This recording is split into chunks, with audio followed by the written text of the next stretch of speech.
Evet arkadaşlar, bugün buzluk böreği yapacağız. Burada benim yufkalarım var. 3 adet yufkam var arkadaşlar. 3 adet yufkadan yapacağım. 2 tanesini kullandım. Burada 3 adet yufkam kaldı. Ziyan olmaması için bunları şimdi buzluk böreği yapacağım. Buzluğa koyacağım. Bir gün sonra da size pişirmiş halinde göstereceğim. Pişirme şeklinde göstereceğim. Şöyle yufkaları kenara alalım. Sosumuzu hazırlayacağız ilk aşamada. Bir su bardağı su döküyoruz. Kabımızın içine çok pratik ve çok az malzemeyle olan bir sos hazırlayacağız.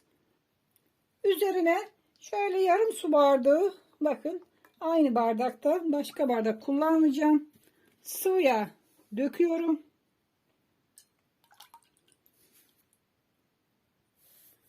Göz ayarı bir miktar tuz atıyorum. Çok fazla atmayalım. İçine koyacağımız peynir de tuzlu. 2 yemek kaşığı sirke. Üzüm sirkesi kullanıyorum, bu arada söyleyeyim. Sirkeyi de ilave ettik. Şöyle 1 yemek kaşığı da un ilave ediyorum. Şimdi çırpıcım ile güzelce çırpacağım.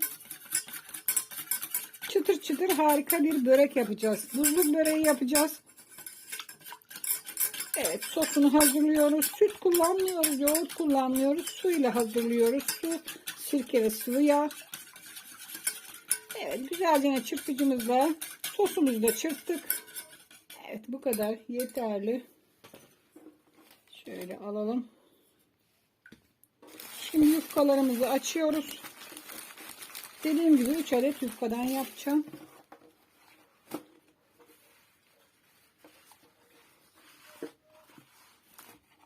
Burada 3 adet yufka var. Şöyle ikisini ayıralım.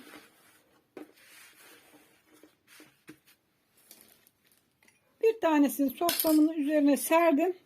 Üzerine çıkmış olduğum sosudan şöyle bol kepçe döküyorum.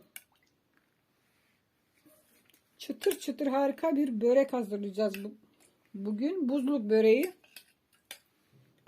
Bakın bol bol döktüm. Şöyle yapalım ki her yeri sosa bulansın. Hazır yufka ile yapıyorum. Çok daha lezzetli oluyor hazır yufka ile. Evet. İkinci yufkayı da içine şöyle koyalım. Yine aynı şekilde şöyle sostan döküyoruz. Bu böreği yemeye doyamayacaksınız. Yapın, hazırlayın. Evinizde yufka var ise misafirleriniz geldiği zaman bir kurtarıcı. Dediğim gibi 2 tanesini kullandım ben bu yufkaları. Beşli paketlerde satılan yufkalardan. Şöyle bakın. Her yerini ıslattırdık. 3. yufkayı da koyuyorum. Bu arada arkadaşlar, kanalıma abone değilseniz abone olun. Birbirinden lezzetli, pratik tarifler paylaşıyorum. Ekonomik tarifler paylaşıyorum. Çok masraflı olmayan, herkesin yapabileceği tarifleri paylaşmaya özen gösteriyorum. Bakın, bu şekilde yufkaların her yerini ıslattırdık. Şimdi bir tarafından şöyle katlıyoruz. Bakın bu şekilde. Tekrar şöyle sürelim. Diğer taraftan da katlıyoruz.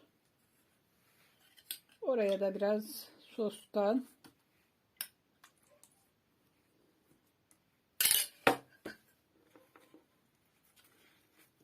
Dört bir tarafından şöyle bir miktar içine doğru katlıyoruz ki bakın düz olsun kenar kısımları.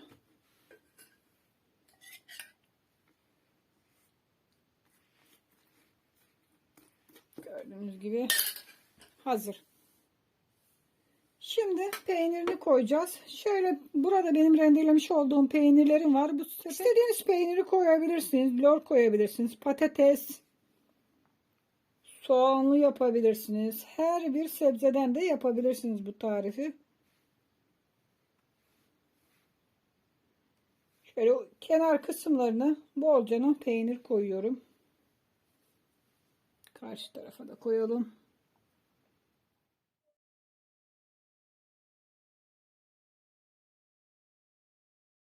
Evet. Gördüğünüz gibi peynirleri koyduk.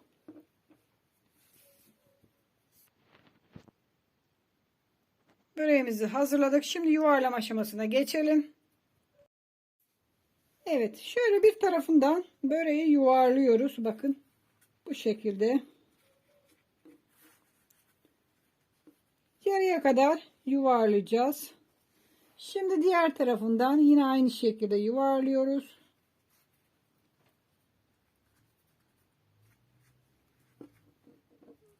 Bu şekilde. Bu tarafı da yarıya kadar yuvarlayacağız. Ortada buluşturacağız. Bu şekilde ortada buluşturuyoruz. Böreği şöyle orta yerinden kesiyoruz. Bir bıçak yardımıyla. Bakın bu şekilde kesiyoruz. Muhteşem oldu.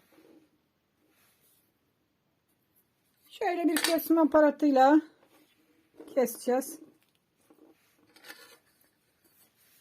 İstediğiniz büyüklükte, ister kare kare, ister daha da böyle uzun kesebilirsiniz. Ben biraz ufak keseceğim. Bir bıçak bu yoksa bu aparat bir bıçakla da kesebilirsiniz. Şekilli olması açısından ben bununla kesiyorum.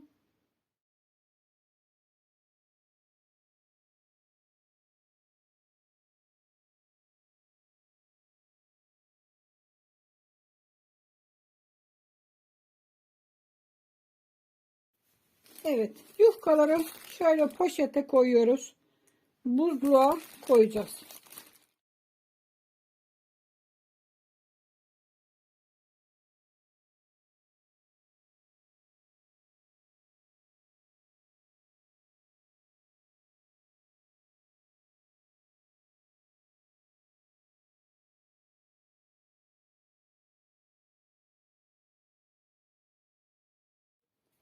Evet, görmüş olduğunuz gibi poşetimize koyduk. Bakın birbirine değdirmemeye özen gösterdim ki yapışma olmasın.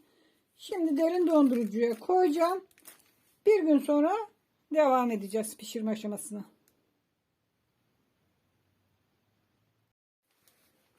Evet, böreği buzluktan aldım.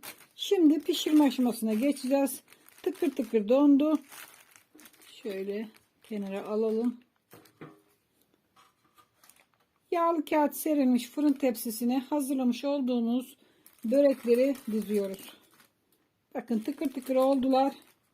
Şöyle fırın tepsimizin içine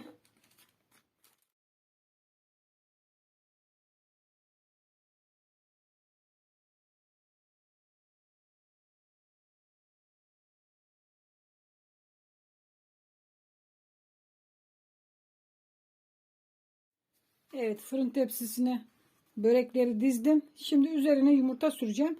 Bir adet yumurtamın sarısı var. Beyazını ayırdım. Eğer dünden sosunuz kaldıysa atmayın. Onu da kullanabilirsiniz. Ben attım. Temizledim tabağımı. Onun için bugün yok. Haliyle üzerine yumurta süreceğim. O sos da olur. Çok az bir sıvı yağ ile karıştırıyorum.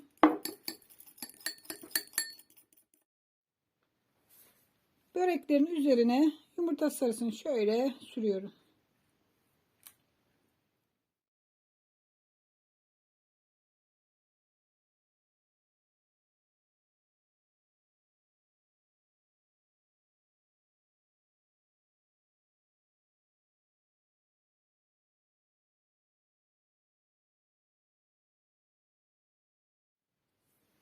Yumurta sarılarını sürdük. Şimdi üzerine susam serpiyorum.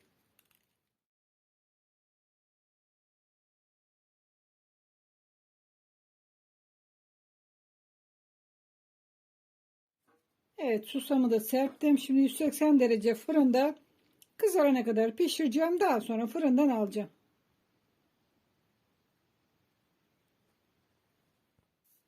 Pişmek üzere fırına götürüyorum.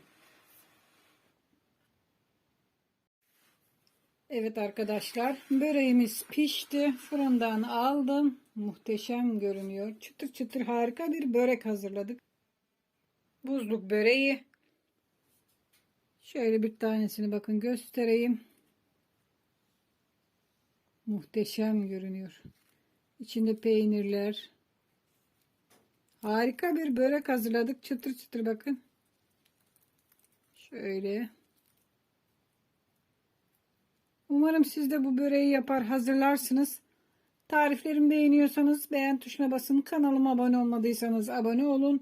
Daha birçok yeni ve güzel tariflerde görüşmek üzere. Hoşça kalın, afiyetle kalın.